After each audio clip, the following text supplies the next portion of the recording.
সকল বন্ধুরা রোজগারের মতন আজকে চলে আসলাম ছোট্ট একটি মিনি ব্লগ নিয়ে। তো আমি ভোর 3:30টার সময় ঘুম থেকে উঠেছি। আমাদের বাড়ি কেউই বলতে পারবে না, সমস্ত আশেপাশে কাজ হয়ে গেছে। কারণ আজকে হলো শনিবার, যাব মার্কেটে, বাকি রইলো ঘরটা মোছার বাকি। তো সেটাও হয়ে গেল। আর আমার বরকে এক বাটি তেল মেখে মেখে ডেকে তুললাম।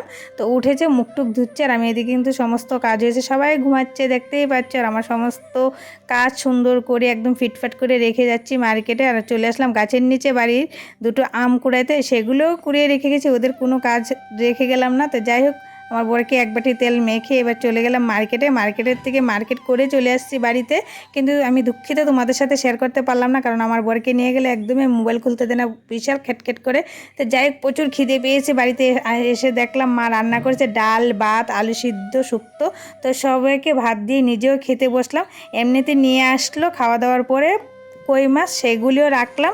দুপুরে রান্না করব। আর আমি যাব পাড়ায়, প্রচুর রৌদ্র উঠেছে, কখন কি করব সেটা আমি ভেবে চিন্তা করেই পাচ্ছি না। তার মধ্যে কতগুলি কাপড় চোপড়, সেগুলো ধুলাম, বৃষ্টি চলে আসলো। আর আজকে হবে না আমার পাড়ার যাওয়া।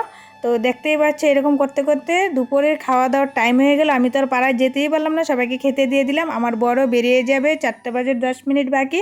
আর আমিও মাল নিয়ে বসে পড়বো। তো তোমাদের কাছে লাগছে মনে হয় অল্প কটা মাল এনেছি। এখানেই কিন্তু বন্ধুরা 30,000 টাকার মাল। মালের প্রচুর দাম, চড়া দাম মালের, কি বলবো।